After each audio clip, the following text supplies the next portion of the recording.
pada siang hari ini. Mari kita awali dengan berdoa. Semoga apa yang kita diskusikan pada hari ini bisa memberikan manfaat bagi kehidupan kita. Semoga juga menjadi amal ibadah gitu. Karena salah satu bentuk ibadah itu ya menuntut ilmu gitu, belajar gitu. Nah, harapannya pada hari ini kita bisa mendapatkan hal baru yang bermanfaat bagi pekerjaan rekan-rekan di kantor. Ya, ini mungkin kita akan berseri gitu ya. Ya, ini topiknya mungkin ya be a good analyst versi 1.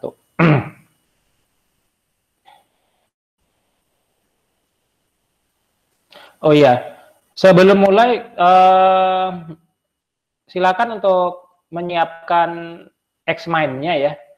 Jadi ya ada pepatah ikatlah ilmu dengan tulisan gitu. Nah, ini juga salah satu skill ya yang mungkin nanti bakal dibahas lagi, tapi sementara ini coba dulu gitu. Jadi silakan dicoba X-Mind-nya ya. Jadi kalau yang belum punya silakan download. Sambil download ya berarti nulis di kertas ya. Tapi yang sudah install ya silakan. Jadi kita coba berlatih ya. Jadi kan training ini kita evaluasi gitu. Jadi kayak kita kuliah dulu gitu. Selama training buat catatan. Nah, tapi saat ini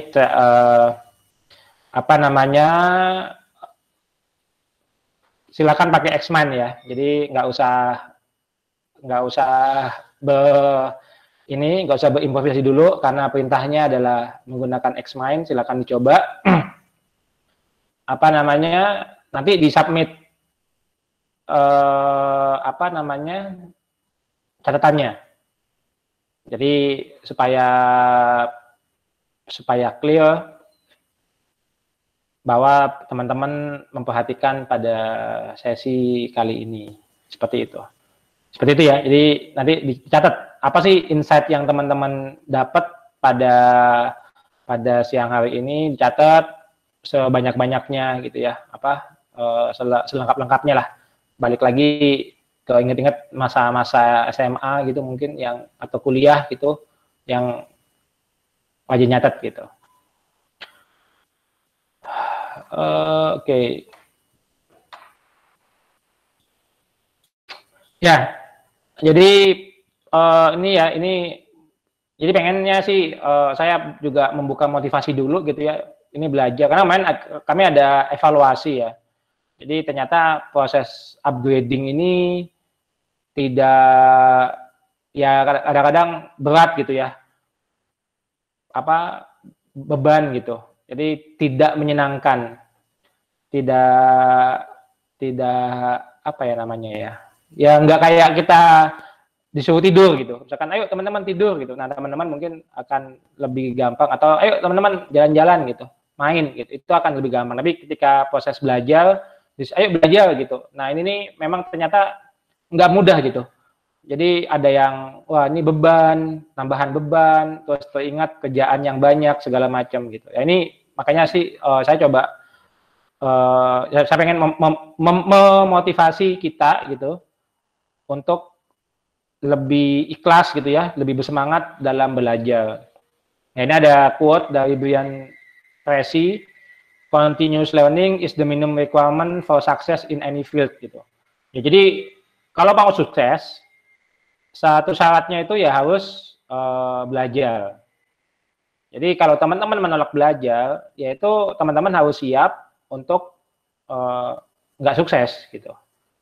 Tapi kalau teman-teman pengen sukses, ya harus mau belajar. Tapi kayaknya beban untuk belajar itu tidak seberapa lah dibandingkan dengan kalau teman-teman itu nanti nggak sukses. Kesulitan dalam bekerja, karir teman-teman tidak bisa meningkat dengan pesat. Seperti itu. Jadi ayo saya memotivasi teman-teman karena ini juga difasilitasi oleh perusahaan ya, oleh kantor, dari Javan, dari Mobilus. Semangatlah dalam belajar, ikutilah prosesnya gitu ya. Jadi disuruh menulis ya ditulis gitu, menggunakan tools apa ya digunakan tools apa, ada PR ya silakan dikerjakan seperti itu. Terus ini juga quote yang menarik ya dari Bayu, kemarin dia menuliskan di Facebooknya gitu. Ini ada quote lagi gitu, I feel not the man who has practiced 10,000 kicks once gitu, but I feel the man who has practiced one kick 10,000 times. Jadi ada orang gitu ya belajar 1000 tendangan tapi cuma sekali doang gitu. Banyak sih 1000 tendangan gitu. Tapi ada juga gitu orang yang latihan satu tapi 1000 kali gitu. Nah yang kedua ini lebih menakutkan gitu. Ini sama juga ya. Kita mungkin, ayo udah cepetan nih ngapain sih tiap minggu kok belajar gitu. Tiap minggu kok diganggu untuk belajar. Kok kita harus kumpul. Kenapa sih? Ya udah apa sih materinya? Kenapa nggak kita habiskan sehari gitu? Full, sehari full, habis itu selesai gitu. Nggak usah belajar lagi gitu. Ya mungkin mungkin ada teman-teman yang punya pertanyaan seperti itu, ya mungkin ini jawabannya gitu ya. Jadi ketika kita nendang 1000 kali, 10.000 kali, tapi cuma sekali doang gitu, habis itu nggak latihan lagi, ya itu bakal kalah gitu dengan orang ya dia mungkin banyak cuma sekali gitu, tapi latihannya itu 10.000 kali. Nah jadi ini mungkin teman-teman, kenapa sih materinya kok diulang-ulang, materinya diulang-ulang, itu lagi gitu. Ya, tadi itu sih kita pengen memastikan bahwa ilmu yang kita pelajarin itu benar-benar bermanfaat dalam kehidupan kita, gitu, dalam pekerjaan kita. Ya mungkin seperti itu. Ya mungkin ini ada video lagi ya. Jadi ini masih di sesi motivasi dari Pak Habibie, kita tonton bersama-sama.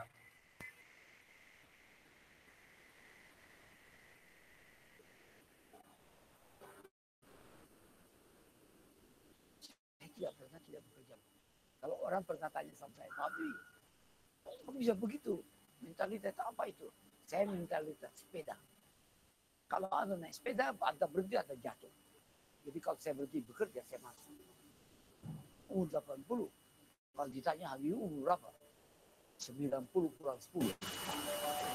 Tapi jiwanya 17 tahun. Tidak ada bedanya. Saya umur 80 tahun. Kenapa? Alasan-alasan tadi itu motivasi. Yang penting motivasi. Semangat saya itu datang atas keyakinan dan kesadaran bahwa saya ini manusia, produk dari masyarakat di mana saya hidup. Karena saya dan keluarga saya dulu dan sekarang dan masa depan ada bagian terpadu dari masyarakat ini.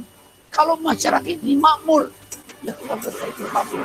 Karena itu saya tidak mau berhenti. Saya bilang, tidak ada gunanya Anda IQ-nya tinggi, tapi pemalas. Tidak memiliki disiplin.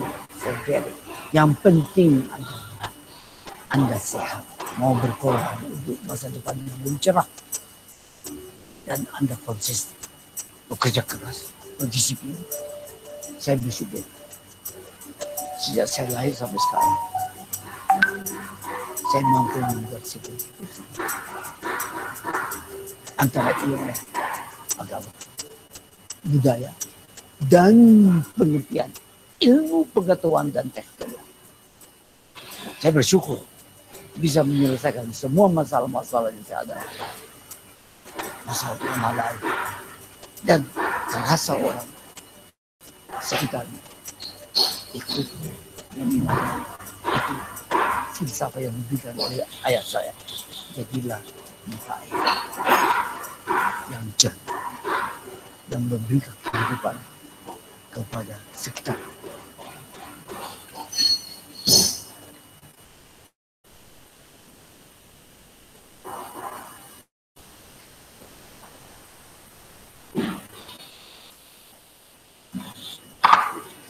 Ya, tadi ada satu kata-katanya ya, apa? Ya, Anda pintar tapi Anda pemalas gitu. Anda tidak mau bekerja keras, ya itu nggak bisa gitu. Terus ya kita harus berkorban gitu ya, bekerja keras ya untuk masa depan yang lebih baik gitu. Nah ini saya juga berharap gitu ya teman-teman bersemangat dalam mengikuti beberapa seri kajian kita nanti menjadi good analis. Teman-teman bisa menjadi analis yang lebih baik gitu. Kita harus menjadi analis yang baik karena ya banyak hal masalah itu solusinya itu bisa menggunakan IT ya. Solusinya banyak masalah, nanti kita yang akan menyelesaikannya gitu. Nah, kalau kita sebagai analis tidak bisa menyelesaikan masalah itu gitu, ya maka masalah itu akan tetap ada gitu. Makanya ayo kita harus mengupgrade diri kita sepintar mungkin ya, agar kita bisa lebih baik, kemudian banyak masalah yang bisa kita selesaikan. Seperti itu. Jadi itu maksudnya. Jadi kita punya apa namanya? Kita punya beban ya, kita punya tanggung jawab untuk menjadi analis yang baik. Nah, jadilah analis yang baik. Diniatkan posisinya menjadi analis. Ya ini analis ini nggak mesti harus posisinya analis gitu ya.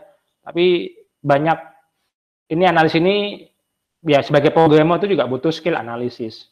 Sebagai project manager butuh skill analisis. Sistem analis apalagi gitu, apalagi posisi yang memang jabatannya itu adalah sebagai analis. Jadilah good analis. Nah, ini masih teori dulu ya. Jadi teori kita berpikirnya kita coba rapikan bersama-sama. Jadi dalam sukses itu ada triangle of success ya. Jadi ini teman-teman bisa cari ya tambahannya. Ada 3 hal yang perlu teman-teman asah, yang perlu kita asah untuk menjadi sukses. Ada knowledge, skill, dan attitude. Jadi 3-tiganya ini harus kita asah.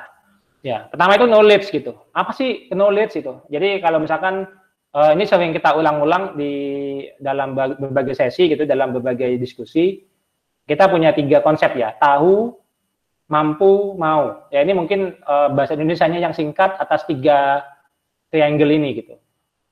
Knowledge itu tahu. Jadi dulu kita sering meremehkan ya. Jadi dulu itu ada kata-kata teori doang gitu. Cuman teori. Apalah itu cuman teori. Ternyata teori itu penting gitu. Jadi knowledge, tahu. Jadi basics ya. Jadi hal dasar teori, informasi, facts, figures, description, learning, science, berita ya, berita artikel, video, berita ya, terus gosip, itu adalah knowledge gitu, tahu. Semakin banyak orang itu punya knowledge ya, jadi ceritanya dia tuh banyak. Kosakata yang dia tahu itu banyak. Nah, jadi knowledge kita harus terus dikembangkan. Karena pasti berbeda ya. Jadi misalkan sekarang saya tuh tahu lah teman-teman kita lagi rame lah apa namanya tentang corona gitu. Nah, virus itu apa gitu. Nah, kita tahu gitu. Kita punya knowledge tentang virus. Oh, virus itu berbeda sama bakteri. Apa sih bedanya virus sama bakteri? Oh, bisa juga sakit tuh jamur segala macam. Nah, itu teori. Nah, kalau misalkan di kita di konteks industri kita, di tempat kita bekerja, kita harus tahu ya SDLC. Mulai dari preparation ya, analisis requirement analysis, coding, testing, maintenance, itu kita harus tahu itu. Knowledge kita harus kita kembangkan. Walaupun nggak mampu, jadi tahu dulu gitu. Apa sih SSL, apa sih HTTP, dan segala macam, dan berbagai istilah-istilah lain. Itu sebagai seorang analis, itu harus terus dikembangkan knowledge-nya. Akan sangat, termasuk juga domain bisnisnya ya. Jadi misalkan kita mendapatkan proyek mengelola aplikasi keuangan gitu misalkan. Nah, analis harus punya knowledge gitu. Jangan sampai nanti disebutin neraca keuangan. Apa ya neraca keuangan? Itu nggak pernah dengar gitu. Nah, itu akan sulit menjadi analis yang baik. Jadi analis yang baik ini harus punya knowledge yang sangat luas. Nah, pertanyaannya, bagaimana caranya untuk meluaskan knowledge kita? Nah, komen dong, kira-kira apa aja ya? Bagaimana kalau kita sadar bahwa knowledge kita itu harus terus berkembang dari waktu ke waktu, harus semakin luas. Sebutkan, apa yang ide dari teman-teman untuk meluaskan knowledge teman-teman? Chatting dong.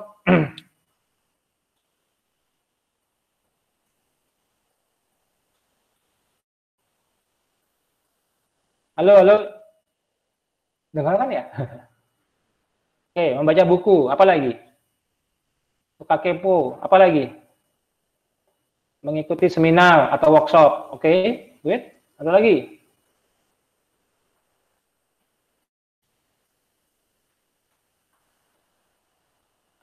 Apalagi saya tunggu sampai 5, kurang 2 lagi deh, voluntary. 2, apa ide teman-teman untuk meluaskan pengetahuan teman-teman? Karena kalau sebagai seorang analis itu nggak luas pengetahuannya, itu akan kesulitan. Betul, sharing, diskusi itu juga bisa meluaskan knowledge kita. Kita bertemu dengan orang lain itu. Mencoba, betul, mencoba itu bisa memperluas knowledge kita.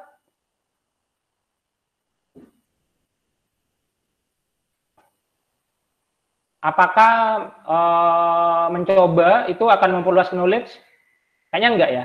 Jadi nanti knowledge mencoba itu bukan di knowledge, tapi nanti ada di skill.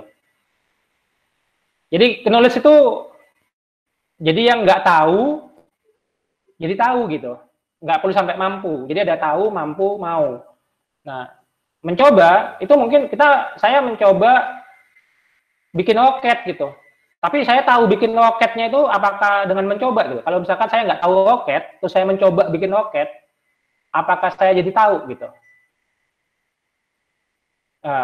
Mungkin mencoba saya agak kurang setuju sih. Jadi bukan mencoba ya, untuk lihat ya, membaca buku, terus ya suka kepo ya, kemudian punya rasa ingin tahu gitu. Jangan puas dengan apa yang sudah kita ketahui. Tadi itu mengikuti seminar, workshop gitu ya. Jadi ada pembicaranya. Nah, teman-teman saat ini itu juga memperluaskan pengetahuannya ya.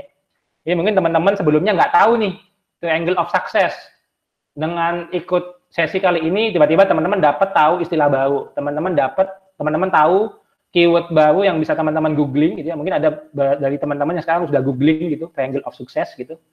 Nah, itu kan jadinya kan teman-teman jadi tahu hal baru. Itulah knowledge-nya teman-teman meluas. Seperti itu. Berikutnya, setelah tahu ya, tadi itu, misalkan tadi menarik tentang mencoba ya. Nah, ini habis itu skill ya. Jadi kita tahu SDLC. Ya, kita tahu lah, kita belajar baca buku tentang software development gitu. Oh, step-stepnya itu preparation, requirement, ya tahulah gitu. Habis itu jadi softwarenya enggak gitu. Oh, ternyata harus ada requirement dulu gitu. Requirement itu bentuknya SLS gitu. Itu teorinya kayak gitu, tanya ke user, melakukan survei, membaca dokumen dan sebagainya. Apakah sudah cukup gitu? Ya belum tentu juga gitu. Kan masih belum jadi outputnya, ternyata requirement-nya outputnya tuh dokumen gitu. Oh, dokumen itu harus seperti apa?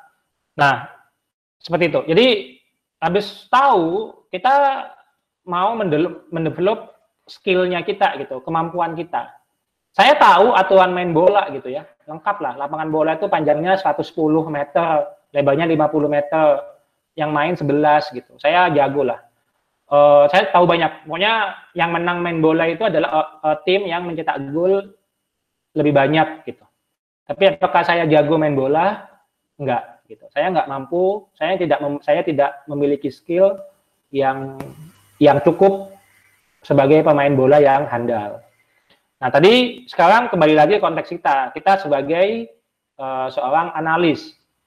Apa skill-nya ya? Jadi ini secara umum skill itu meliputi goal setting ya, time management, reasoning. Reasoning ini alasan ya. Jadi ketika ditanya bisa menjawab gitu.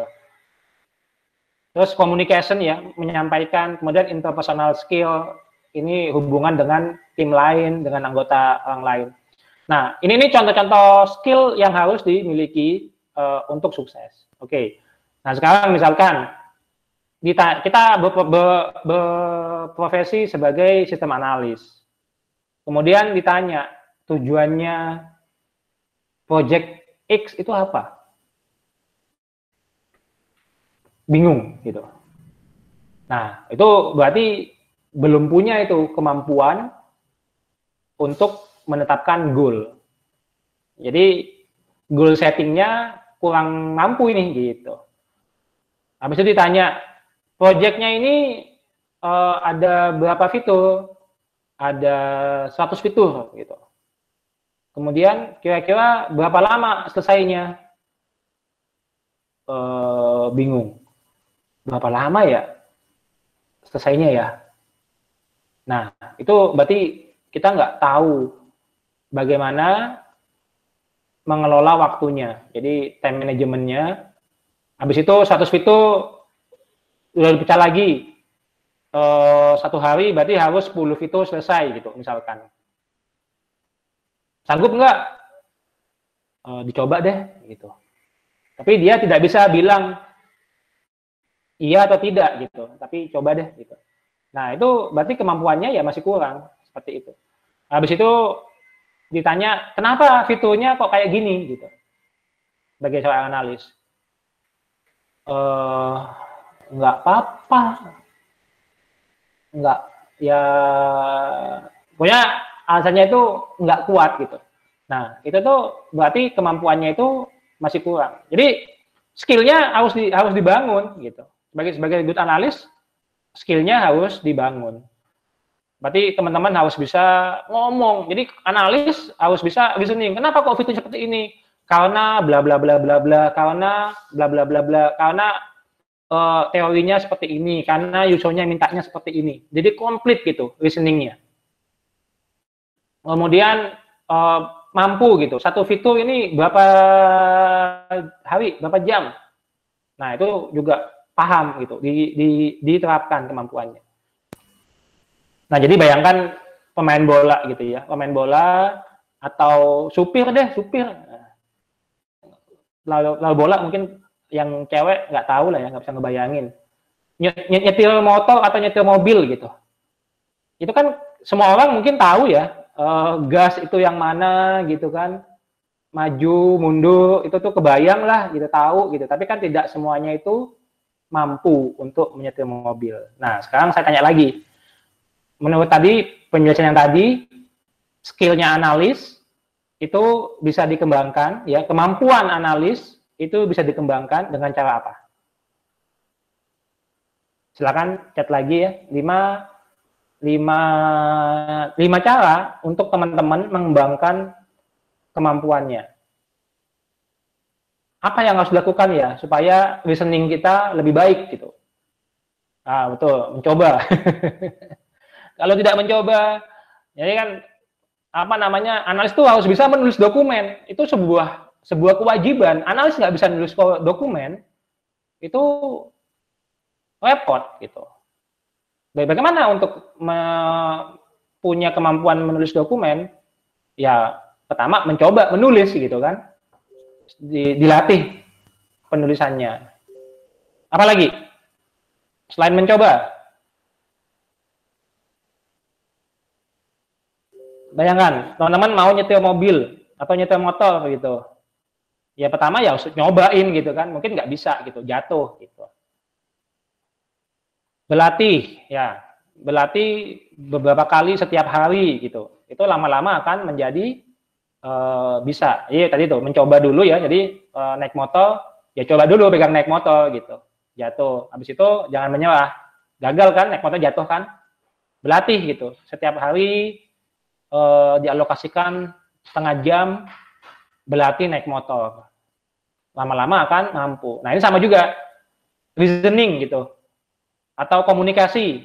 Ya, komunikasi kalau pengen bisa menguasai ngomong dengan baik ke depan orang, ya pertama harus mencoba untuk ngomong. Ya mungkin jelek ya ngomongnya ya, kan masih pertama kali, masih mencoba, jatuh. Nah, berlatih, diulang terus ngomongnya.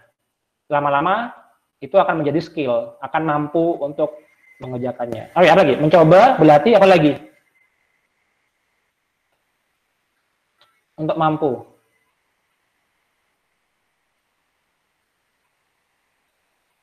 Apa yang mendorong kita untuk mampu ya? Ayo. Cuman 2 doang?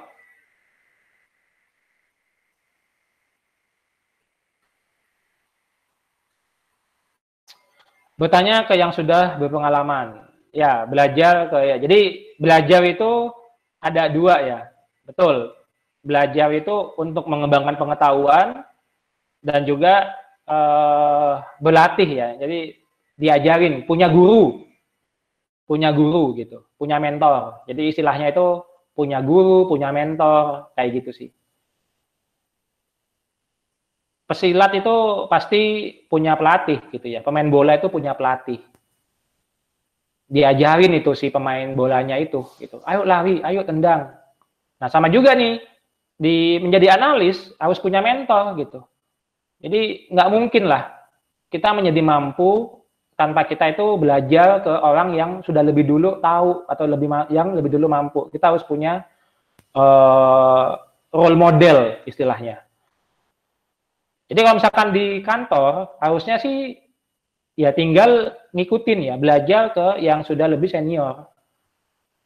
Yang senior, yang sudah berpengalaman, dia menjadi pelatih. Dia akan melatih generasi berikutnya untuk jadi tahu, untuk jadi tahu dan mampu gitu. Betul. Riset, mencoba, betul. Berani gagal, ambil resiko, betul. Ya, jangan takut untuk mencoba gitu. Gagal itu nggak ada masalah. Ya, gagal itu bermasalah. Saya itu salah ya. Ketika saya bilang gagal itu tidak bermasalah, itu salah sih. Gagal itu bermasalah sih sebenarnya. Tetaplah gagal itu bermasalah. Naik motor jatuh itu bermasalah sih. Bukan nggak apa-apa ya. Tapi bukan masalah besar gitu. Baik-baik aja gitu. Gagal itu bisa kita perbaikin. Ya, tadi saya tulisannya ya. Jadi atau saya nulis tidak tahu, tidak mampu itu tuh bukan masalah besar. Tapi bukan masalah besar. Tapi tidak mau mencoba, tidak mau mengambil resiko, nah itu masalah besar. Seperti itu. Oke, nah jadi ini ya, jadi untuk mengembangkan kemampuannya itu bisa dengan mencoba, dengan berlatih ya, bertanya, bisa juga sparring partner ya. Jadi sparring partner itu punya teman rekan latihan gitu, saling berlatih gitu. Nanti lama-lama itu akan meningkat skillnya. Nah, sekarang konteksnya, kalau misalkan dalam konteksnya analis, ya jangan takut gitu ya untuk mencoba. Ini ada kesempatan menjadi analis. Ambil kesempatan itu untuk menjadi analis agar mampu gitu. Habis itu, oke, sekarang sudah menjadi analis, ya berlatih gitu. Oh, bikin dokumen. Ya bikin dokumennya berarti berulang kali gitu. Nggak mungkin lah bikin dokumen sekali, habis itu jago gitu. Namanya berlatih itu harus berulang kali. Ya memang kayak gitu prosesnya, diterima prosesnya itu. Habis itu bertanya ke yang sudah berpengalaman, siapa nih analis yang jago gitu. Kalau di kantor nggak ada, jangan menyerah gitu, cari di luar, cari di komunitas, cari seminar, cari yang sudah berpengalaman menjadi di Udemy, berlatih, belajar gitu. Itu juga bisa mampu ya. Jadi belajar itu bisa sekedar sampai ke tahu, tapi juga bisa sampai jadi mampu gitu. Ya, terus ya jangan takut gagal gitu, ambil resiko gitu. Jangan takut gagal. Nah, berikutnya setelah sudah punya sudah punya pengetahuan, sudah punya kemampuan. Yang satu lagi nih yang harus dimiliki untuk sukses, yaitu attitude. Nah, apa aja sih attitude itu? Ya, kalau disebutin di sini itu ada self motivation, self confidence ya, integrity, honesty, optimism, antusiasme, kooperatif, komitmen. Jadi teman-teman tahu caranya analis itu harusnya kerjanya itu kayak gimana. Teman-teman tahu harus berlatih, tapi nggak mau latihan. Ya, di sini mungkin yang tadi di awal ya. Jadi di awal saya tadi coba buka sesi kali ini itu dengan motivasi ya, self motivation. Karena ternyata banyak poin itu, banyak orang bedanya cuma di sini doang gitu. Dari sisi knowledge ya itu aja gitu. Analis itu gitu-gitu aja. Apa sih analis itu gitu? Cuman bikin dokumen, habis itu nanti bisa menjelaskan apa yang dibikin gitu. Gitu-gitu aja. Skillnya yang dibutuhin ya itu aja gitu. Alasnya ya cuman kalau nggak Microsoft Office, Google Doc. Habis itu ya bikin bab. Habis itu bikin tabel. Habis itu bikin mockup mungkin pakai Balsamiq, pakai Figma. Habis itu udah itu gitu. Tapi sama gitu ilmunya gitu. Tapi ada yang kuat gitu motivasinya, ada yang nggak kuat gitu, apa adanya. Nah, ini mungkin attitude ini gitu, itu yang menentukan. Nah, sekarang teman-teman harus punya motivasi yang kuat nih, aku mau menjadi good analyst gitu. Yang berikutnya self confidence ya, tadi udah disebutin mencoba, berani gagal, itu tuh self confidence. Ya, harus punya rasa percaya diri, harus pede bahwa teman-teman itu mampu, teman-teman itu mau untuk menjadi mau untuk mengembangkan pengetahuannya. Jangan takut, jangan malu gitu. Jadi ya saya tuh sering ketemunya itu biasanya itu kenapa kok takut terlihat bodoh gitu. Ya tadi takut terlihat bodoh itu nggak apa-apa ya. Terlihat pintar yang bermasalah gitu. Terlihat bodoh tapi pintar itu wah, keren banget gitu. Tapi terlihat pintar, wah itu bermasalah itu. Bisa-bisa mencelakakan kita, mencelakakan diri rekan-rekan sendiri gitu. Jadi misalkan naik motor, bisa naik motor, oh bisa. Ternyata nggak bisa gitu, terus jatuh gitu. Daripada terlihat bodoh gitu ya. Ini gimana cara ngidupinnya gitu. Ya ini kayaknya nggak, ya ini gimana, karena itu memang motornya motor baru gitu, teknologi baru, kuncinya beda gitu, tapi jago naik motornya gitu. Nah, jadi jangan takut. Jadi biasanya sih self confidence ini ya takut salah, ya takut malu. Nah, ini gimana ya caranya untuk meningkatkan self confidence ya? Mungkin tipsnya tadi itu sih. Apa sih resiko dari malu gitu? Justru resikonya itu ketika kita tidak mau mengembangkan diri kita yang rugi gitu. Kemudian ya integrity. Jadi banyak juga ini ya integrity, honesty ini ya. Ini tuh ya dia tuh jago gitu ya, punya IQ, pintar, pengetahuannya banyak, kemampuannya tuh hebat, punya bakat lah, anaknya tuh punya bakat gitu. Tapi nggak punya integrity, nggak punya honesty gitu. Misalkan nggak jujur, itu jadinya akan menghambat kesuksesan. Nah, jadi attitude ini kalau ditanya ya, jadi pertanyaan berikutnya deh. Bagaimana menurut rekan-rekan untuk mengembangkan attitude yang baik, apa yang harus dilakukan?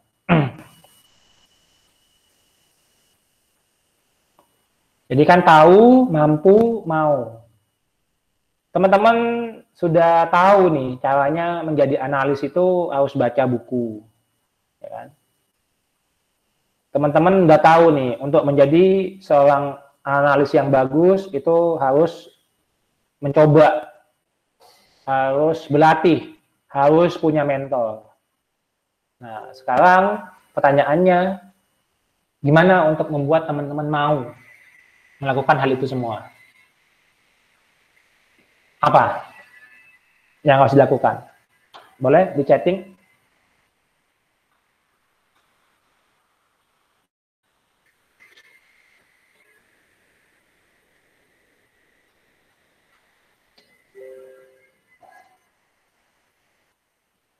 apa ya, mau. Jadi kadang-kadang problemnya itu malah nggak mau gitu. Jadi di situ tuh ada kesuksesan gitu ya. Tinggal nyebrang doang, teman-teman akan sukses. Nah, tapi nggak mau gitu. Sedikit orang yang mau mengambil kesempatan itu gitu. Kenapa ya? Kok nggak mau gitu. Nah, sekarang apa yang harus dilakukan ya supaya mau gitu ya. Ketika ada kesempatan yang baik, ketika ada peluang yang baik, teman-teman mau gitu. Tadi misalkan baca buku, apa ya yang harus dilakukan ya supaya mau baca buku ya? Meluangkan waktu, disiplin. Tadi kalau katanya Pak Habibie, disiplin ya. Iya, menarik, betul. Jadi disiplin. Meningkatkan optimisme, ya apa berpikiran positif gitu ya.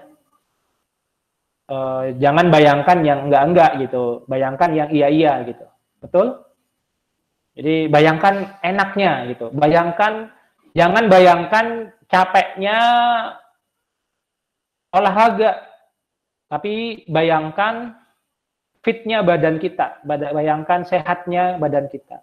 Jangan bayangkan capeknya harus malunya, jangan bayangkan malunya untuk ngomong gitu. Tapi bayangkan proyek kita akan sukses, akan selesai karena kita bisa berkomunikasi dengan baik gitu.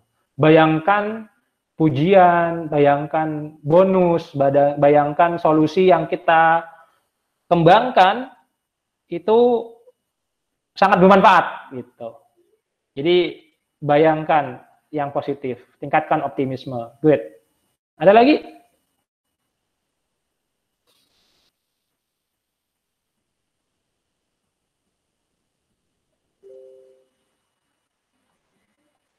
Apa yang harus dilakukan untuk menjadi mau gitu, mengerjakan hal-hal yang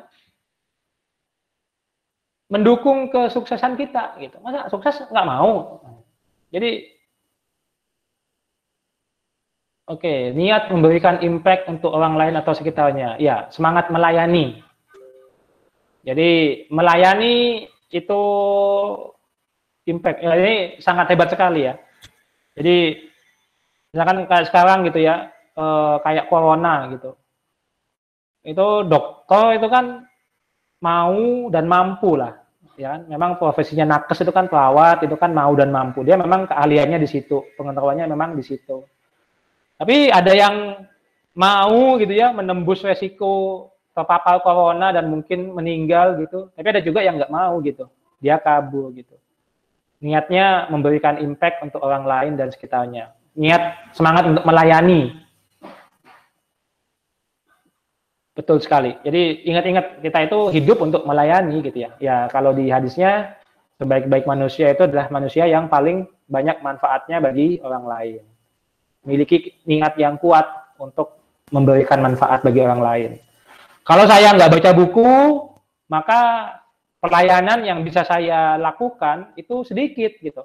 Karena saya nggak tahu banyak. Jadinya saya sedikit impact-nya. Kalau saya malu, saya nggak mau ngomong, saya sedikit impact-nya, ya kan? Karena pelayanan yang bisa saya berikan itu sedikit. Good. Apalagi? Supaya mau. Teman-teman kita mau sukses kan, gitu. Kita mau jadi analis yang baik kan. Analis yang baik itu apa aja gitu. Apa? Lagi? Nah ini di sini ternyata yang susah itu ya yang attitude ini sih memang. Motivasi ini, wah ini memang susah sekali gitu ya. Tapi sekalinya kita menemukan motivasi yang kuat, yang dua yang lainnya itu gampang sih. Tinggal dilakoni gitu, tinggal dilalui, tinggal dikerjakan gitu. Nah, ayo, apalagi ya? Bagaimana teman-teman mau kan menjadi analis yang baik kan? Tapi teman-teman sadar kan, untuk menjadi analis yang baik itu, teman-teman butuh meningkatkan knowledge dan skill-nya kan. Nah, tapi kadang-kadang ada blocking nih gitu. Males, sibuk, capek, Apa? Mau?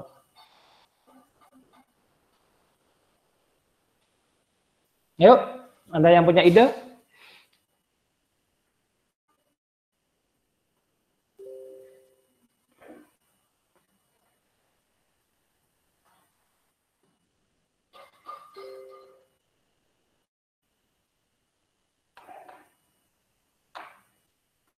Cara lain, misalkan ada lagi ya, dengan membuat komitmen ya. Jadi buat komitmen bisa dengan perusahaan atau dengan atasan kayak gitu. Saya berkomitmen untuk mengerjakan A, B, C, D gitu. Saya berkomitmen untuk berlatih setiap hari. Itu juga salah satu cara untuk meningkatkan attitude. Kenapa? Dengan kita mengucapkan komitmen ya, paling enggak kita jadi malu gitu kalau nggak mau mengerjakan seperti itu, ya kan? Jadi dulu, nah ini kalau saya itu ada cerita ya tentang komitmen ini ya. Apa bukan cerita sih, maksudnya itu ada hadis dan itu sangat menginspirasi saya gitu. Jadi waktu itu tuh ada seorang apa namanya, seorang kafir gitu. Dia itu suka mabuk, suka membunuh, suka berzina. Pokoknya semua keburukan yang ada yang ada di muka bumi itu ada di dirinya lah kayak gitu. Kemudian dia pengen bertobat gitu. Dia pengen bertobat, kemudian dia datang ke Rasulullah. Rasulullah, saya pengen bertobat. Tapi saya itu tidak bisa kalau saya harus saat ini juga tidak boleh mabok gitu. Wah, ini hobi saya. Saya nggak bisa kalau saya harus berhenti berzina saat ini juga. Saya nggak boleh ngapa-ngapain lagi. Wah, itu saya nggak bisa. Saya nggak janji saya tidak membunuh orang gitu. Karena pekerjaan saya ya kayak gini gitu kan. Jadi ininya dia mau bertobat tapi dia nggak bisa ngejanjiin gitu bahwa dia akan menghentikan apa namanya sikap-sikap dan kebiasaan-kebiasaan buruknya dia gitu. Terus apa jawabannya Rasulullah? Oh ya, kalau memang nggak bisa ya nggak apa-apa. Tapi saya minta satu ya gitu. Kamu jangan bohong gitu. Itu hadisnya, jangan bohong gitu. Dia mikir kan, hah? Cuma jangan bohong. Wah, ya gampang lah gitu kan. Oke lah gitu kan. Yang penting saya tetap boleh minum, boleh. Saya boleh berzina, boleh. Boleh membunuh, boleh. Tapi jangan bohong. Kemudian kelanjutannya adalah dari cerita itu, beberapa waktu kemudian orang tersebut kembali lagi dan dia bilang, saya tidak minum, saya tidak berzina, saya tidak membunuh lagi gitu. Sejak dia punya komitmen, dia tidak akan berbohong gitu. Kok bisa gitu ya? Jadi katanya saya malu gitu. Jadi saya minum gitu, habis itu ditanya, tadi kamu minum apa enggak gitu. Kemudian orang dia karena dia mau bohong enggak, dia nggak bisa gitu karena dia udah janji dia nggak mau berbohong. Iya, tadi saya minum gitu. Dia malu. Dia berzina, kemudian ditanya orang, kamu berzina ya? Dia malu gitu. Akhirnya karena dia sudah punya komitmen jangan berbohong, dia malah meninggalkan sifat-sifat yang buruk-buruknya. Ya, ini juga jadi komitmen itu juga penting ya, apa dituliskan gitu. Jadi kalau pengalaman saya pribadi gitu ya, dulu waktu saya SMA, saya tuh menulis di dinding kamar saya gitu ya, di kertas gitu. Saya menulis, saya akan kuliah di Teknik Informatika ITB. Itu kelas 2 atau kelas 1 SMA, saya lupa. Tapi sebelum kelas 3. Saya menuliskan, saya mau kuliah di mana, di dinding kamar saya. Dan dengan saya menuliskan itu, alhamdulillah gitu. Apa yang saya harapkan itu tercapai. Nah, ini sama ya, mungkin rekan-rekan ya. Jadi tuliskan targetnya, buat komitmen. Bisa dengan tulisan tempel di tempat yang teman-teman suka lihat gitu. Saya akan menjadi apa? Saya akan berani untuk ngomong. Saya akan berlatih setiap hari. Nah, tadi misalkan meluangkan waktu gitu ya. Meluangkan waktu itu bisa aja. Saya akan meluangkan waktu 5 menit setiap hari gitu. Tapi bisa juga gitu, bilang kayak gitu dengan ditulis, saya akan meluangkan waktu 5 menit sehari, setiap sore, untuk menulis gitu. Tulis, print, tulis atau bikin soft copy-nya jadiin wallpaper gitu ya, sehingga teman-teman bisa melihat komitmen itu. Nah, itu akan membantu untuk penulis untuk menjadi sukses. Seperti itu sih. Ya, jadi itu knowledge-nya. Ini di level knowledge ya. Kita tadi diskusi tentang triangle of success, tentang pengetahuan, tentang skill, tentang attitude. Tapi ini juga sampai levelnya itu level apa? Level tahu, level knowledge. Nah, sampai tahu ini mungkin teman-teman ada yang mau ditanyakan dulu, ada yang mau sharing, curhat.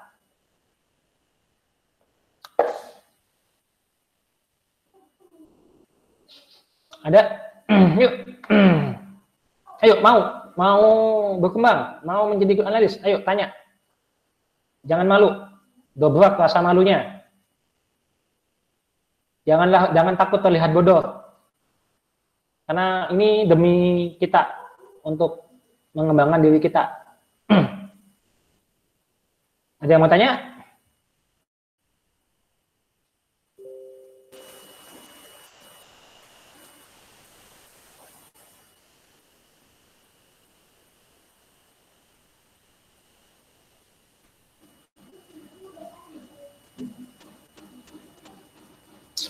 Nggak ada?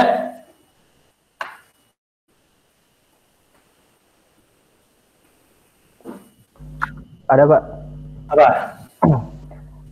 Gini, Pak. Aduh, bentar.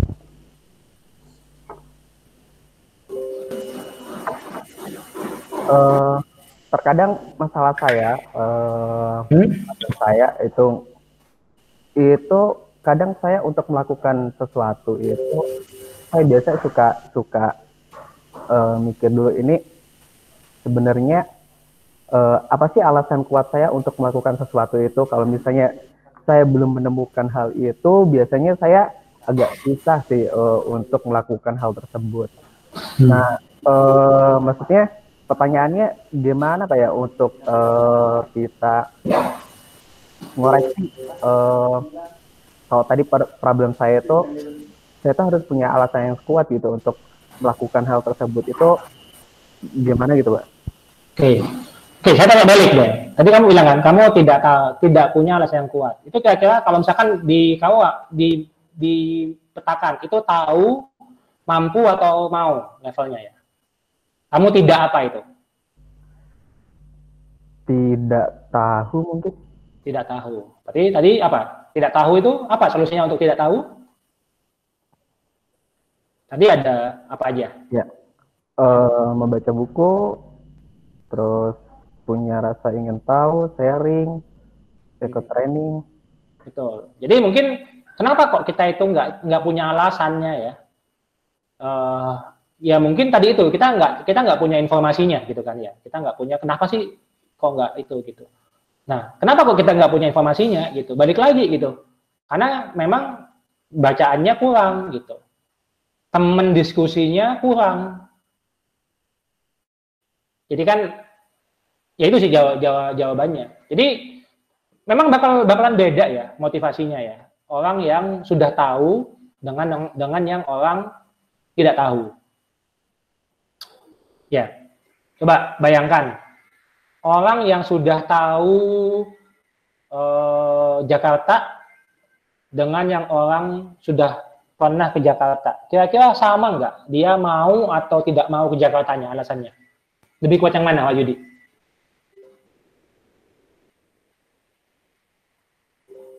Halo, Pak Yudi. Ya, pasti lebih kuat orang yang udah punya alasan itu ya orang yang sudah tahu ya. Nah, jadi itu sih. Tadi jawabannya adalah itu berarti tandanya tidak tahu.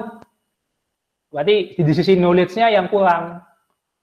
Nah, tadi udah dijawab oleh teman-teman sendiri. Gimana? Berarti harus ditingkatkan pengetahuannya. Berarti harus membaca bukunya ditambah. Sharing diskusinya itu ditambah. Cari teman-teman yang bisa memberikan vibrasi positif. Seperti itu. Menjawab lah ya.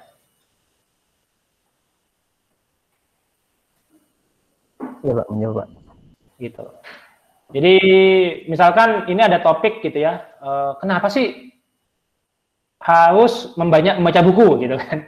Itu kan sama ya konsepnya ya. Iya, saya tahu ya. Saya tuh disuruh baca buku gitu. Tapi kenapa ya kok saya itu harus membaca buku gitu. Nah, ayo kita coba. Gampang banget ini. Kita praktek bareng-bareng ya. Jadi kan mungkin ini banyak nih yang tidak, yang mungkin tadi itu sama lah kasusnya. Kenapa sih kok ini disuruh baca buku gitu. Nah ini tinggal klik aja sih sebenarnya sih. Why I must read book every week gitu. Nah, ini ada nih.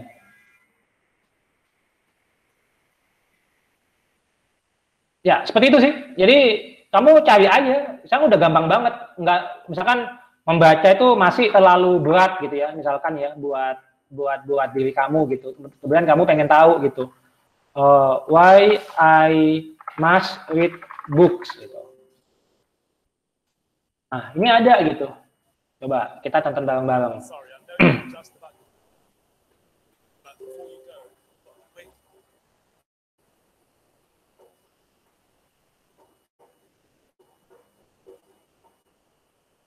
I often get asked, why should I read more? Why would I bother reading a book when I can just watch a video summary of it? It's true, you can save some time this way, and there is nothing wrong with it. However, reading is to the mind what exercise is to the body. You can't train your body by just watching YouTube videos. So let's get straight to the facts. Reading improves your focus and concentration. Reading, much like running or listening to music, can be a form of meditation. With all the distractions nowadays, people have really big problems with concentrating. Don't be one of them. In a single 5-minute span, the average person will divide their time between working on a task, checking email, chatting with a couple of people, and using their smartphone. This type of behavior causes stress levels to rise and lowers our productivity. When you read a book, all your attention is focused on the story. The rest of the world is closed off, and you immerse yourself in every fine detail you're absorbing. Try reading for 15 to 20 minutes before work, and you'll be surprised at how much more focused you are once you get to the office. It's also a great relaxation. Have you ever felt so tense to the point you dreamt of escaping your life for a while? Surprise, you actually can. You don't need a plane ticket to the other side of the globe. A great book can take you all the way to another dimension. Many people overthink their problems when all they need is a break, so that they could go back to searching for a solution with a clear, relaxed mind. So you're stressed out? Then pick up the goddamn book. Research conducted in 2009 showed that reading is the most effective way to overcome stress, beating out old favorites such as listening to music, enjoying a cup of tea or coffee, or even taking a walk. Measured by evaluating heart rate and muscle tension, it took the study participants. Ya, jadi oke, mungkin tadi ada yang kurang ya saya nyampaikannya ya. Jadi ini 3 ini itu nggak bisa satu-satu ya. Jadi ini sifatnya ini iteratif ya. Jadi attitude, knowledge, skill, motor. Ini nih kayak naik sepeda, mengayuh sepeda. Jadi ketika attitude-nya lemah gitu ya, mungkin knowledge-nya yang kurang gitu. Kenapa skill-nya kurang? Ya mungkin knowledge-nya sama attitude-nya sama kemauannya yang kurang gitu. Nah, nanti ini muter, Pak Yudi. Nah, seperti itu sih. Jadi ya tadi itu ketika kita kurang motivasi, mungkin karena kita kurang pengetahuannya gitu. Ya, tadi udah tipsnya tadi itu ya, membaca buku, suka kepo, terus bisa jadi tadi itu juga tidak mampu gitu ya. Jadi sebenarnya tadi itu sudah tahu sih alasannya gitu. Tapi tetap aja susah nih ngejainnya gitu. Nah, itu berarti masuk ke levelnya itu tidak mampu, berarti skillnya yang kurang. Nah, tadi kalau misalkan skill, ya pertama mencoba, habis itu berlatih gitu ya, bertanya ke yang sudah berpengalaman. Habis itu riset, coba mana yang bisa sukses, mana yang bisa gagal kayak gitu. Ini muter aja antara 3 ini, kayak gitu sih mainannya. Jadi nggak bisa ini Pak ya, maksudnya ada tips and trick apa sih yang bisa macu kita pertama kali untuk bisa dapat 3 itu gitu? atau bisa kan itu tadi muter nih. Ya. Kalau saya tadi cycling itu ada nggak startnya supaya kita bisa mulai keputaran itu gimana gitu Pak? Itu beda-beda tiap orang. Jadi startnya kan beda-beda ya. Jadi ada yang pengetahuannya banyak gitu, attitude-nya banyak ya, berarti skillnya yang kurang ya, skillnya yang dikerjain. Jadi dilihat mana yang paling itu tahu mampu mau itu salah sih mau yang mana. Tapi kalau dari saya ya, ini pengalaman saya. Jadi secara teorinya sih sebenarnya sih ya bisa dari tahu dulu ya jadi semangat gitu. Jadi misalkan nanti nggak semangat jadi tahu gitu. Atau sebaliknya. Tapi kalau dari saya sih saya pribadi saya lebih kalau saya suruh milih saya pilih ke knowledge sama attitude sih. Dua itu yang saya harus motivasi sih. Skill saya terakhir kalau saya. Tapi itu beda-beda tiap orang. Ada yang maunya itu mencoba dulu gitu. Jadi ini juga apa namanya, ada orang yang memang harus nyobain dulu baru belajar gitu ya. Ada juga orang maunya belajar dulu gitu, baru melangkah gitu. Nah itu tuh tergantung dari tipikal orangnya. Jadi harus mengenal dirinya juga sih. Gitu. Jadi kenali dirimu, kamu lebih mudahnya yang mana. Jadi pertanyaannya bebas mau yang mana dulu. Yang harus dipastikan sukses gitu. Kan ujung-ujungnya sukses gitu. Tapi ini sudah kepetak nih untuk sukses tuh sebenarnya hanya muter-muter dari 3 ini gitu. Nah, terserah sih mau kerjakan yang mana. Kerjakan yang gampang dulu lah. Bagi dirimu itu yang mana dulu yang gampang. Seperti itu. Jadi ini kan ada membaca buku, kepo, seminar, sharing, berlatih, bertanya, riset ya, berani gagal. Kira-kira yang gampang buat kamu dari hal itu yang mana? Itu yang kamu kerjakan duluan. Seperti itu. Jadi kalau kamu misalkan, kamu mana nih yang paling kamu nyaman gitu, ketika kamu mendapatkan masalah itu, apakah kamu suka baca buku untuk cari tahu? Apakah kamu suka sharing, diskusi, brainstorming? Ataukah kamu mau mencoba dulu gitu? Ataukah kamu mau kamu diskusi ke mentormu gitu? Nah itu yang harus kamu lakukan sih. Udah muter-muter aja di antara itu, nggak ribet, sederhana rumusnya sukses. Seperti itu. Menjawab? Jadi nggak ada rumus pastinya, tapi ya muter-muter. Kalau dari aku ya cari dari kegiatan tadi itu udah lengkap ya menurut saya yang disampaikan oleh rekan-rekan di chattingnya itu ditulis. Pilih aja yang menurutmu paling gampang untuk kamu kerjakan. Gitu. Apa yang perlu dilakukan di titik mau menyerah? Baik lagi, mau menyerah ini levelnya apa? Tidak tahu, tidak mampu, atau tidak mau? Baik lagi sih ini. Sebutkan, kamu di level mana itu? Apakah aku nggak mau nih gitu? Jadi kamu nggak punya motivasinya. Kalau nggak punya motivasinya, berarti tadi apa? Coba ditingkatkan optimismenya, cari optimismenya kayak gimana, kayak gitu. Niatkan, berarti niat pelayanannya mungkin yang kurang. Niat service-nya ya, niat memberikan impact untuk orang lain dan sekitarnya itu yang kurang. Berarti itu yang perlu ditingkatkan. Atau ini mau menyerahnya itu karena nggak mampu-mampu gitu. Jadi nggak mampu. Kan bisa juga kan, saya tuh mau jadi pemain bola gitu. Saya punya motivasi yang kuat ini untuk menjadi pemain bola. Ganteng, kaya, kerjaannya main bola lagi gitu kan. Wah, saya termotivasi gitu. Tapi saya tuh nggak kepilih-pilih ini, nggak mampu gitu. Ya, berarti itu tidak mampu. Berarti saya harus memikirkan bagaimana saya meningkatkan skill saya. Seperti itu. Jadi mau menyerah ya mungkin karena ada kata mau ya, berarti hampir tidak mau gitu.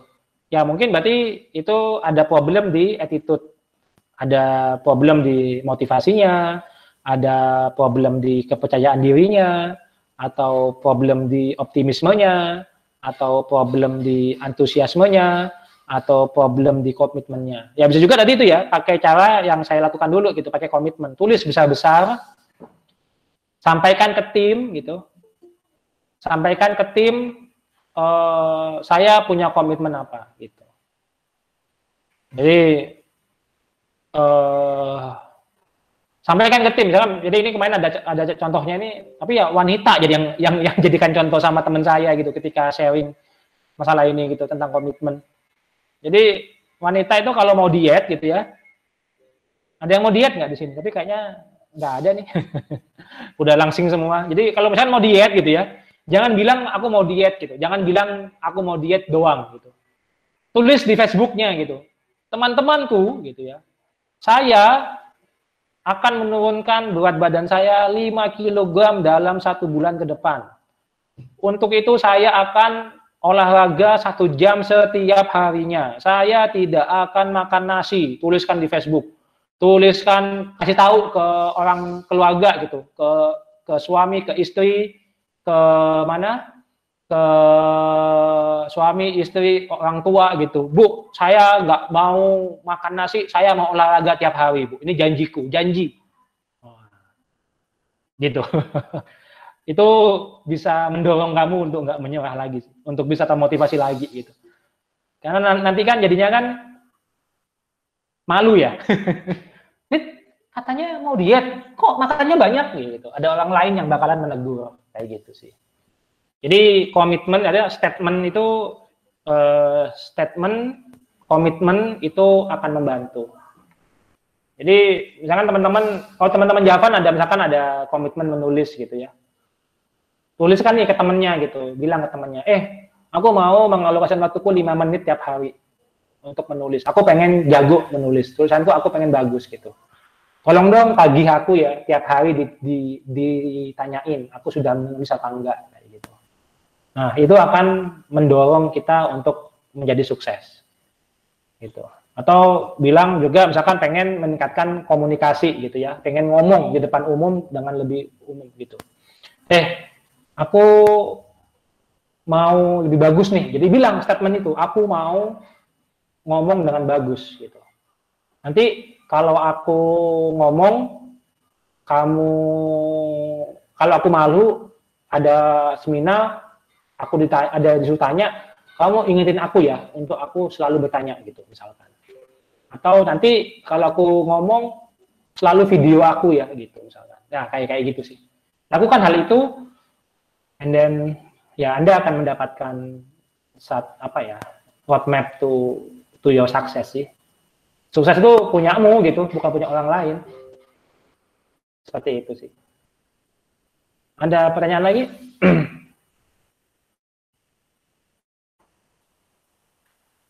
Ini knowledge nih, tahu nih. Jadi teman-teman anak-anak magang gitu ya, yang masih magang misalkan. Ini aku nggak tahu gitu. Oh nggak tahu atau nggak mampu. Oh nggak mampu. Ini ada project ini, aku udah tahu sebenarnya teori SDLC-nya gitu ya.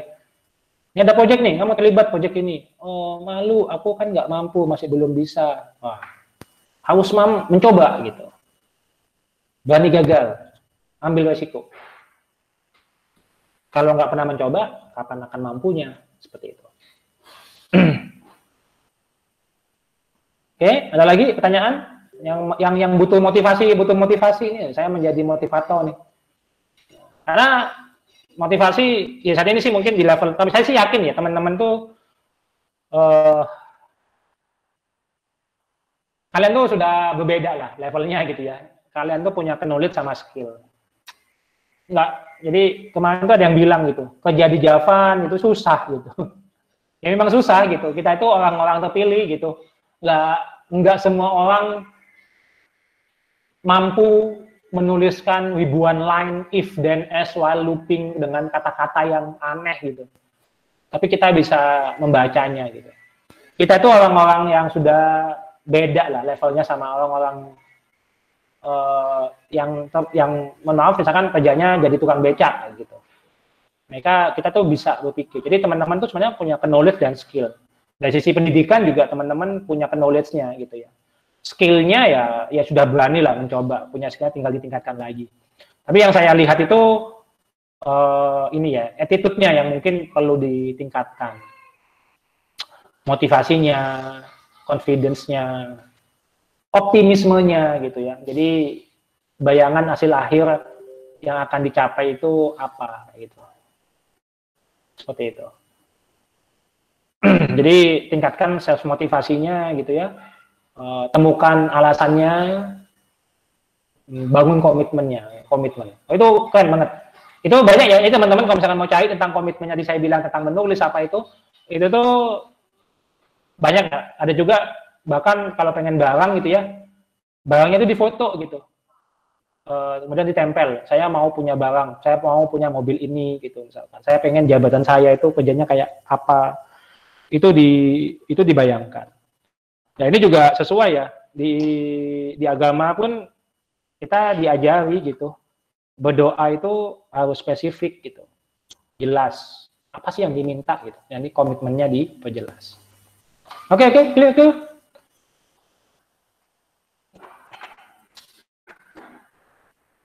Udah, nggak ada pertanyaan lagi? Nah, kalau nggak ada pertanyaan tadi ini ya, jadi ini beberapa skill ya, yang mungkin ini tambahan aja sih. Apa sih skillnya analis gitu yang harus dimiliki gitu?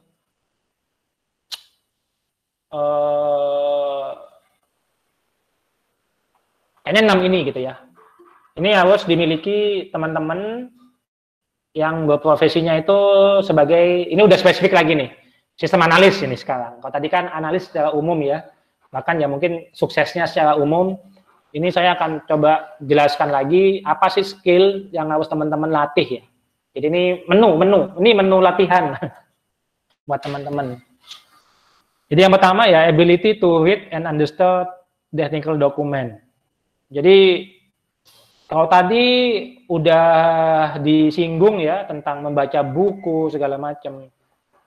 Ya itu skill dasar buat analis untuk membaca buku. Jadi sekarang saya mau ngasih warning nih ke teman-teman yang saat ini posisinya itu sebagai analis. Kalau mau jadi analis yang baik, kalian harus menerima bahwa kalian ditakdirkan untuk membaca buku. Gitu. Jadi latihlah kemampuan kalian untuk membaca buku. Yang kedua, ability to apply knowledge in critical situation ya. Nah, jadi baca buku punya knowledge-nya ya. Sebentar, baca buku ini kenapa ya? Ini baca buku itu juga ada levelingnya ya.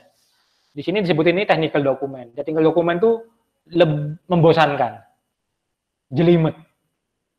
Nah, jadi kalau misalkan teman-teman baca buku yang sederhana aja nggak mau, nah pasti kesusahan baca dokumen technical document. Nah, jadi makanya harus dilatih nih. Siapa yang belum punya kebiasaan baca buku, harus mulai dilatih baca bukunya. Kalau ujung-ujung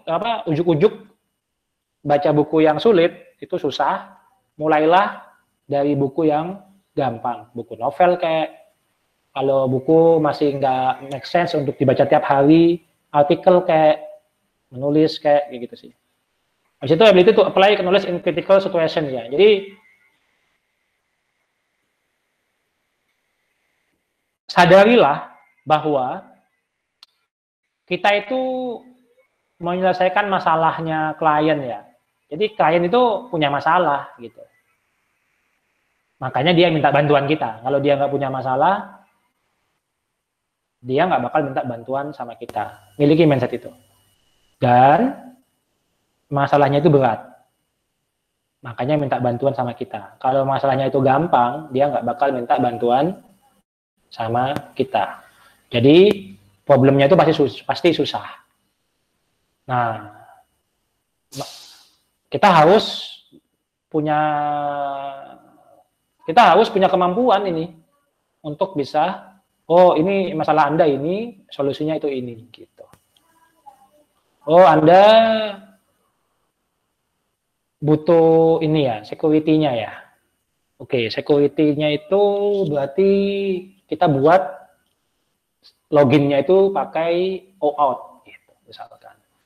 Nanti untuk terkait dengan accountability-nya, ini perlu kita setiap transaksi kita buatkan audit trail-nya gitu. Audit trail-nya yang bakalan kita rekam itu adalah user, activity-nya apa, data yang diubah itu apa, segala macam. Jadi miliki mindset problem yang sedang kalian kerjakan itu critical ya. Jadi mungkin ini saya ingatkan jangan sampai ya analis itu gampangin lah gitu. Enggak, kliennya nggak komplain gitu. Kliennya nggak minta. Jangan gampangin kayak gitu. Miliki mindset, wah ini nih critical nih gitu. Dan dia itu minta bantuan saya untuk bantuin dia. Saya harus bantu sebisa mungkin gitu. Miliki mindset seperti itu. Sini ya, ability to address and resolve complex issues gitu. Ya, tadi itu mungkin solusi itu ya susah gitu. Ya udah. Solusi itu susah, step pertama mundur lagi stepnya gitu. Cari masalahnya itu apa gitu. Kok ini proses bisnisnya ini kenapa kok lambat ya gitu. Apa ya masalahnya ya? Nah, jadi ini kemampuan untuk mencari tahu ini juga punya skill ya. Jadi saya sih mendorong ya, analis itu nggak boleh nih, harus besok-besok ini harus ditingkatkan gitu. Ada pertanyaan, nah ketika teman-teman analis tidak punya pertanyaan, itu tuh kemampuan nomor 3-nya ini kurang. Karena nggak bisa address ya, masa sih nggak ada isu yang kompleksnya gitu. Tadi kan ini kan menarik ya, misalkan Wahyudi gitu. Dia tuh tanya gitu. Aku tuh nggak tahu gitu. Ya, tapi kan di satu sisi menemukan gitu. Ujungnya itu, masalahnya itu apa gitu, isunya itu apa kayak gitu sih. Nah, ini ability-nya ini.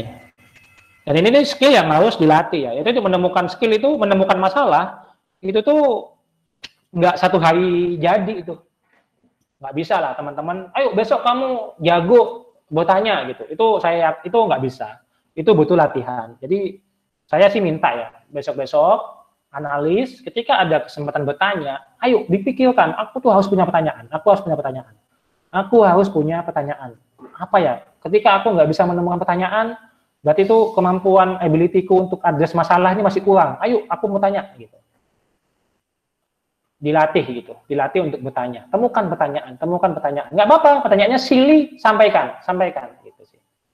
Yang 4 ya, out of the box thinking ya.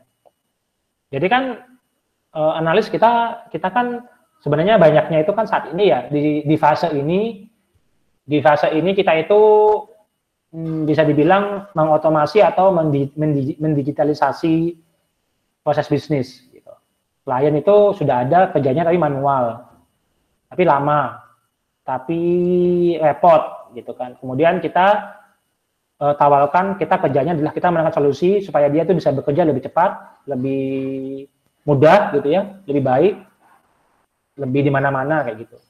Nah ini harus out of the box thinking ya. Jangan sampai ini prosesnya cuma sekedar digitalisasi gitu. Kita juga harus punya ini kayak gimana biar lebih cepat gitu. Atau ini tuh ribet gitu. Kita harus punya ide gitu. Out of the box thinking dilatih gitu. Bagaimana ya supaya lebih rapih gitu. Nah, yang kelima working in teams gitu. Nah, ini juga penting banget ya. Jadi analis, jadi kita itu tuh kerjanya bangun software ya, SDLC. Kita punya misi mengoptimasi proses bisnis yang ada di ada di klien. Kita harus menyadari bahwa SDLC itu banyak kegiatannya, ada planning, ada analisis, ada desain, ada implementation, ada testing and integration, ada maintenance kayak gitu kan. Dan ini tuh kita nggak bisa kerjain itu sendirian. Bisa kalau misalkan proyeknya proyek kecil gitu, proyek ecek-ecek gitu. Tapi kita ngerjainnya itu proyeknya yang gede gitu. Yang critical problemnya, yang butuh solusi yang bagus gitu. Ya kita harus kejar bareng-bareng. Jadi ya komunikasinya harus bagus gitu. Bekerja sama dengan sesama analis, bekerja sama dengan programmer, bekerja sama dengan sistem administrator, bekerja sama dengan klien, bekerja sama dengan orang bisdev, bekerja sama dengan orang finance gitu. Jadi itu harus bisa bekerja sama dengan tim. Jadi mindsetnya gini, kalau kamu maunya kerja sendiri, berarti project yang kamu pegang ecek-ecek, project receh, project nggak penting gitu. Tapi miliki mindset, aku tuh mau terlibat di project yang sophisticated gitu, yang mewah, yang gede gitu, yang apa, yang menantang gitu. Maka saya harus bekerja dalam tim. Jadi harus mau ngomong sama orang lain. Ya terus ini analis ya harus tahu ya basic programming knowledge ya. Basic programming knowledge. Kata kuncinya knowledge, bukan skill. Tapi ini knowledge. Harus punya knowledge tentang basic programming. Jadi tahulah if itu apa, while itu apa, tahulah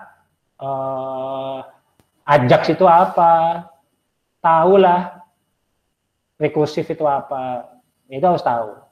Kalau itu nggak tahu, teman-teman akan kesulitan sih dalam bekerja sebagai analis. Ya, mungkin itu sih. Jadi ini skill yang harus dikuasain ya. Jadi dari sisi apa? Dari sisi profesionalisme di kantor, yang dilihat itu adalah skillnya. Tadi kalau misalkan tadi tanya, skillnya yang dibutuhkan itu ini. Ada 6 ini skill yang harus dimiliki oleh good analis. Nah, untuk mencapai sini, ya, knowledge sama attitude-nya ini harus dikembangkan juga gitu. Ini nggak mungkin skillnya besar tapi knowledge sama attitude kecil, itu nggak bisa. Ini pasti seimbang lah. Kalau skillnya sedikit ya memang karena knowledge-nya kecil sama attitude-nya itu kecil. Nah, kalau mau skillnya itu besar, maka harus dikembangkan nih, knowledge-nya harus banyak, attitude-nya harus besar juga gitu, harus positif. Nanti skill-nya ini akan membesar. Terus diulang. Jadi kalau tadi Wahyudi bertanya gitu ya, kalau secara pribadi memang bingung gitu ya, mau dari mana, dari attitude dulu, dari knowledge dulu, dari skill dulu gitu. Silakan, cari yang paling gampang. Tapi kalau dari sudut pandang perusahaan ya, dari sudut pandang masyarakat, itu orang itu yang dilihat itu skill-nya gitu. Kita butuhnya orang yang punya skill ini gitu. Nah, attitude sama knowledge itu diserahkan kepada si orang yang pelakunya itu gitu. Jadi requirement dari mana? Requirement dari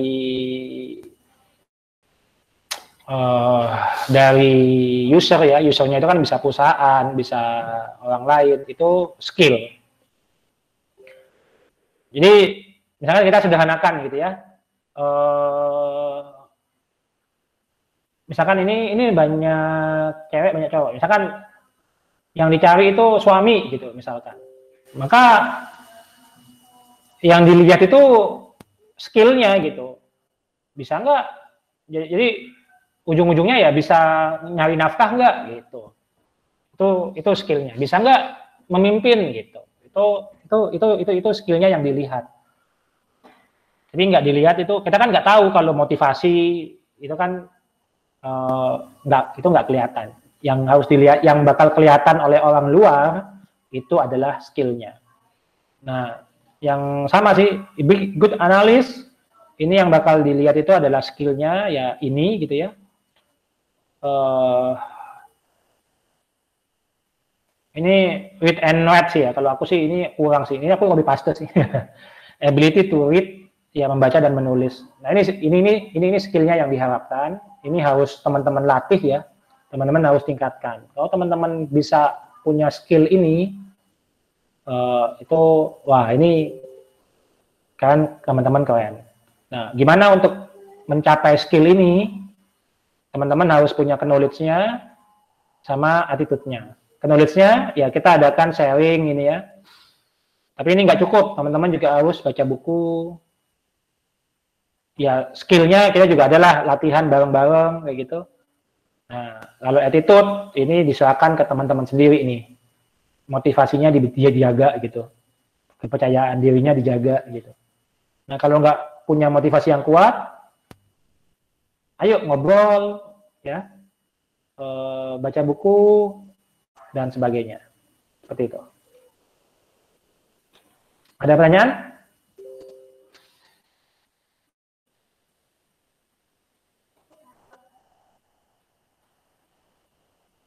Nggak ada? Kalau nggak ada, aku minta voluntary dong, di sharing dong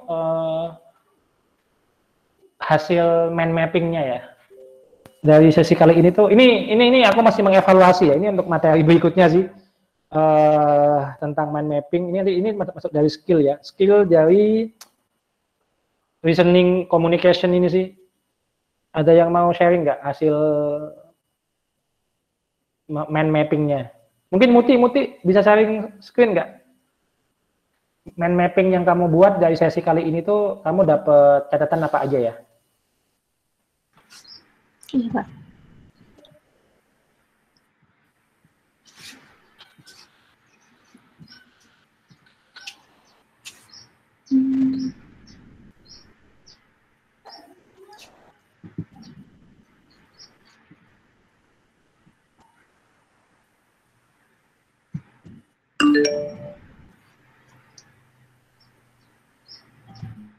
Gini Pak, yang saya catat tadi.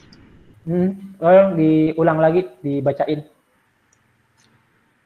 Apa yang kamu ingat dari mind mapping ini? Jadi untuk menjadi analis yang baik itu ada kerja keras, kemudian disiplinnya bisa disiplin dalam upgrading skillnya, jadi skillnya di-upgrade terus. Itu termasuk skill analisis, technical document, basic programming, sama working in teams. Kemudian attitude tadi yang berkaitan sama motivasi diri dan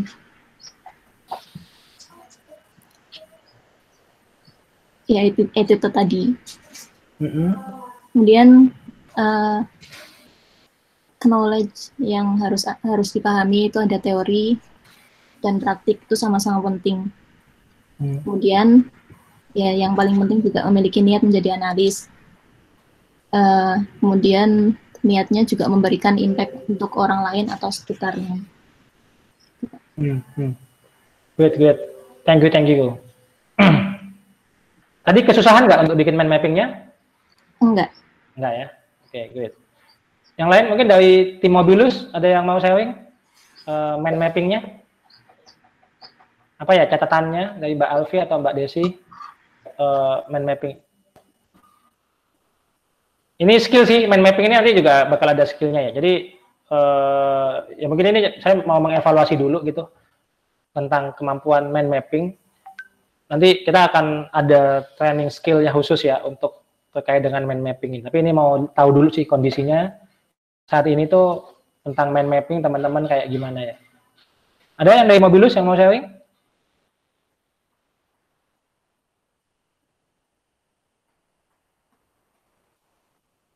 Halo Wahyudi, ada yang mau di-sharing nggak? Mind mappingnya coba lihat.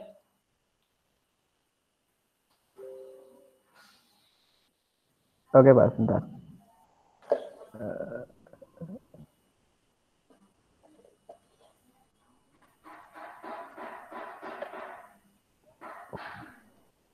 Ini Pak, udah.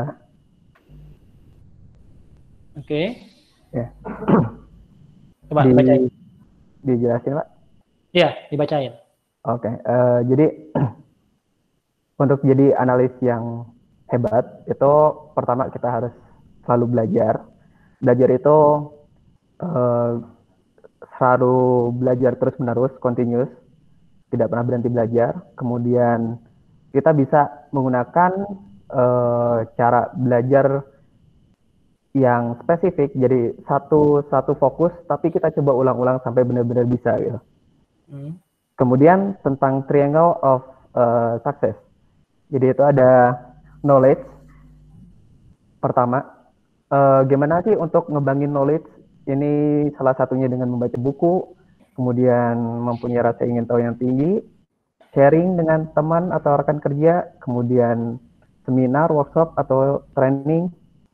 Kemudian yang kedua itu tentang skill. Nah, gimana untuk meningkatkan skill kita? Salah satunya yaitu bisa dengan mencoba, berani mencoba, kemudian kita bertanya ke mentor atau ke orang yang lebih berpengalaman, kemudian kita bisa melakukan riset dan berani mengambil resiko atau berani mengambil kesempatan yang ada gitu, memanfaatkan kesempatan yang ada. Kemudian ketiga itu ada attitude. Attitude di sini tadi banyak tentang ya soft skill ya, maksudnya motivasi diri gitu. Nah, salah satu untuk meningkatin cara untuk meningkatin attitude itu dengan ya kita coba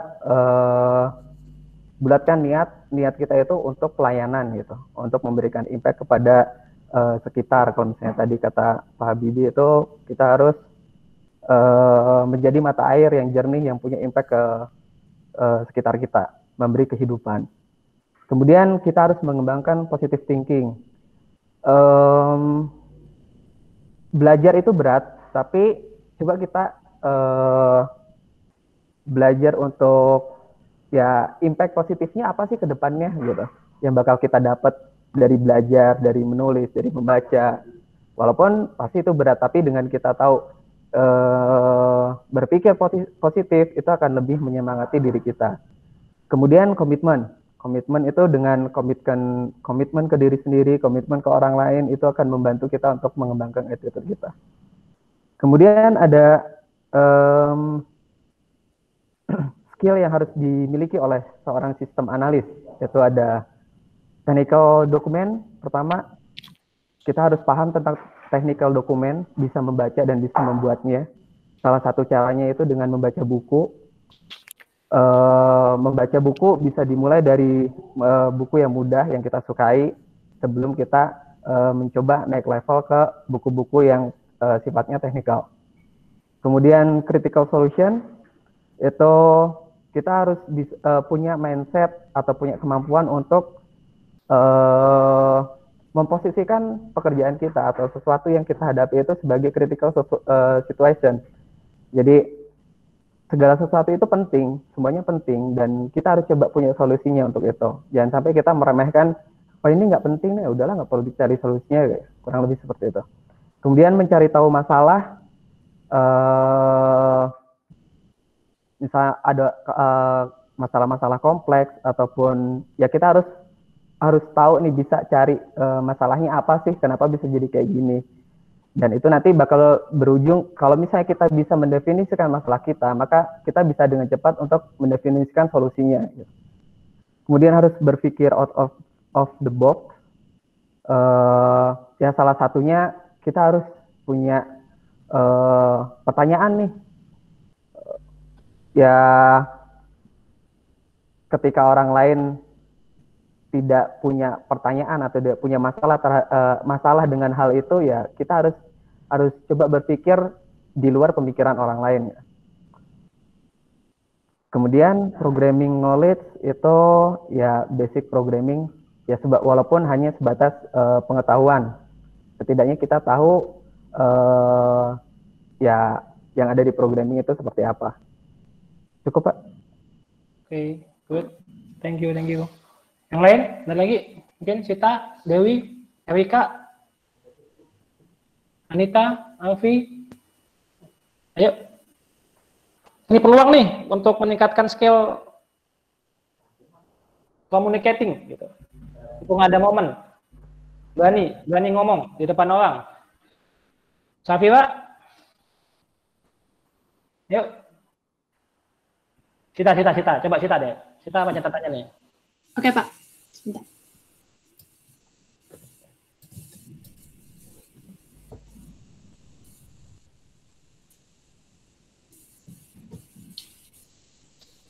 Ini Pak. Oke. Tadi yang pertama dapat ini sih kunci sukses. Jadi untuk kita sampai kita bisa sukses itu kita tidak pernah berhenti belajar terus menerus gitu. Terus disiplin, terus rajin, terus memiliki semangat yang tinggi. Terus ada ini triangle of success. Itu kita harus memiliki attitudes, knowledge, dan skill. Di attitudes ini contohnya kita memiliki motivasi belajar yang tinggi, percaya diri. Terus kalau di knowledge, contohnya kita banyak-banyak membaca buku, sharing. Terus selanjutnya buat meningkatkan skill, kita kalau di analisis itu tadi mampu menentukan due date jika ada requirement yang dari klien misalnya. Requirement meminta satu fitur, kita harus bisa nentuin, jangan sampai bilang nggak tahu atau nggak bisa gitu. Terus berarti mencoba dan berani mengambil resiko. Terus poin-poin skills yang harus dimiliki seorang analis itu dapat membaca dan memahami dokumen teknis, menerapkan kemampuan di situasi yang kritis, terus mampu menempatkan dan memperbaiki masalah yang kompleks, terus berpikir di luar nalar atau out of the box maksudnya Pak ini. Terus mampu bekerja bersama tim dan tahu akan dengan basic pemrograman. Itu Pak, saya catat. Kalau misalnya aku tantang nih, bisa tambah satu poin lagi nggak? Kira-kira apa ya yang mau kamu sampaikan ya, yang belum kamu tulis di situ ya? Ada nggak poin yang belum kamu tuliskan? Tadi kamu belum sempat nulis. Ada nggak?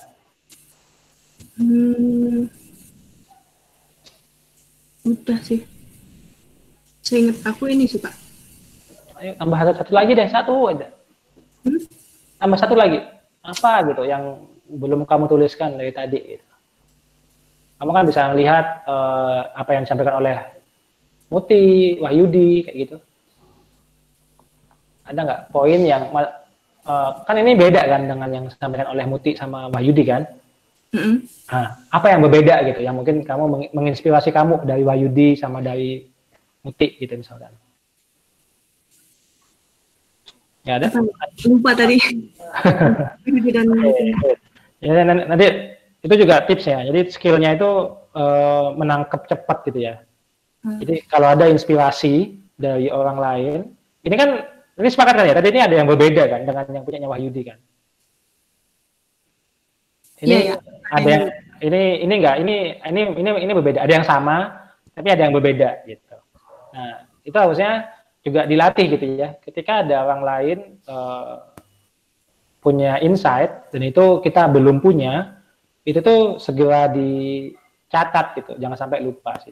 Kayak gitu sih tipsnya sih, feedbacknya. Ya, itu juga tantangan, itu juga latihan. Jadi ya ini perlu pembiasaan sih. Great, thank you. Yang lain ada lagi yang mau sharing? Mind mappingnya? Sama nggak apa-apa, tapi dibacain lagi. Nggak apa-apa. Jadi ini tadi ke poin kita itu sharing ya. Jadi saya mau menunjukkan sih, kenapa sih sharing itu jadi tambah jago gitu. Karena tadi itu setiap orang punya materinya sama ya, tapi kan setiap orang nangkepnya beda gitu ya. Nah, kalau kita nggak sharing, yang kita tangkep cuman yang ada di diri kita doang gitu. Tapi tadi itu kan, saya tadi ngomong ya, itu pendapat saya gitu. Tapi saya juga tadi mendapatkan insight yang menarik gitu ya. Oh, dari Muti nangkepnya gini ya. Dan itu saya belum kepikiran gitu. Oh, Sita kayak gitu ya berpikirnya. Oh, Wahyudi pola pikirnya kayak gitu ya. Kayak gitu sih. Jadi sharing. Ayo mau sharing lagi nggak?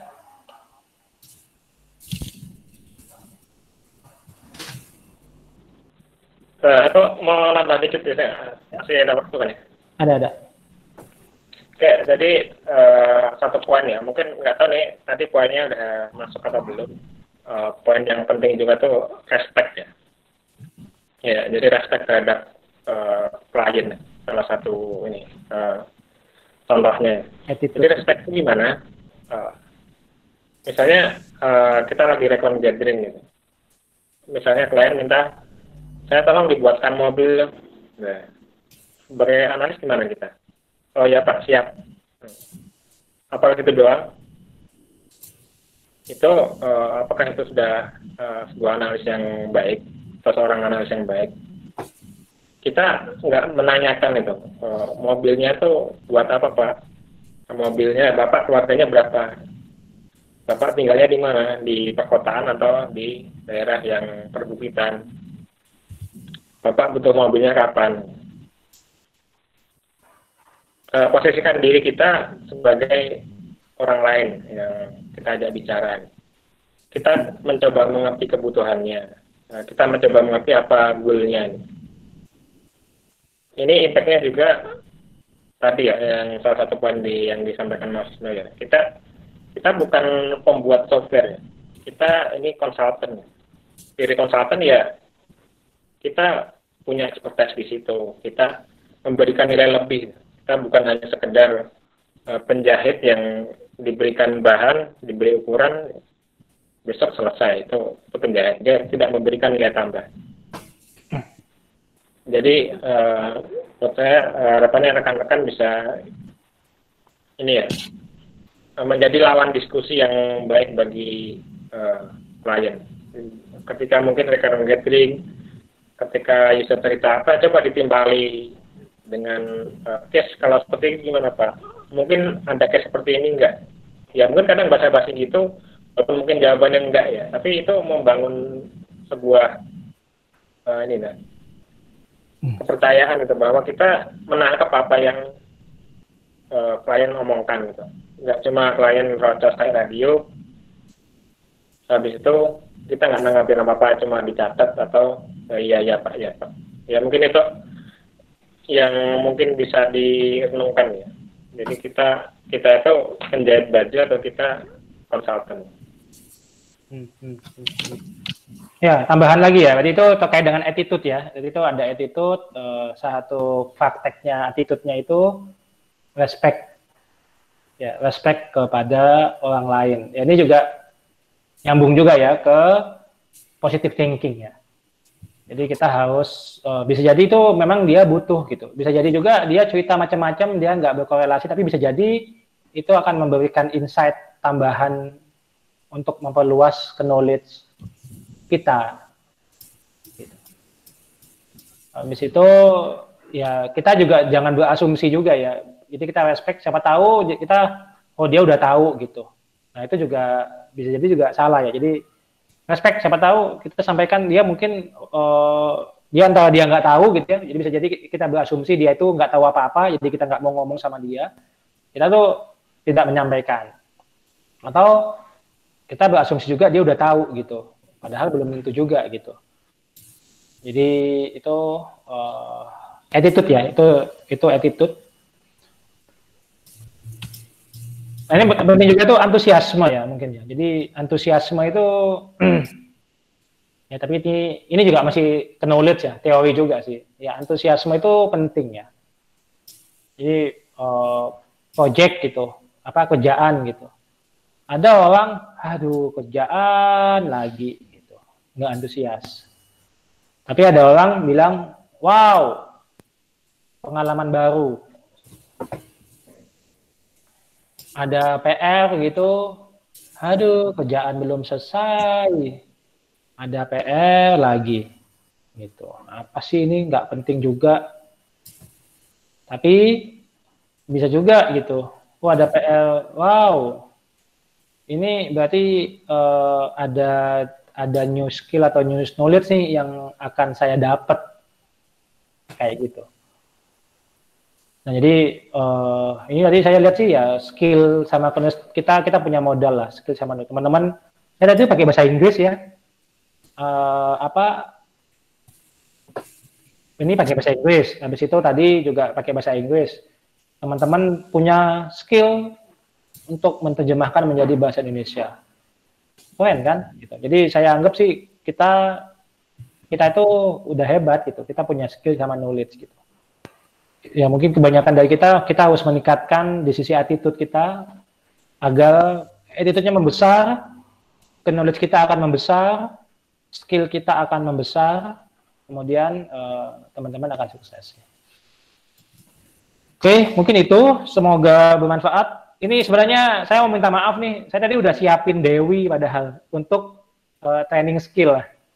Tapi tadi malah kelamaan ya, ini juga saya harus belajar lagi time management ke depannya.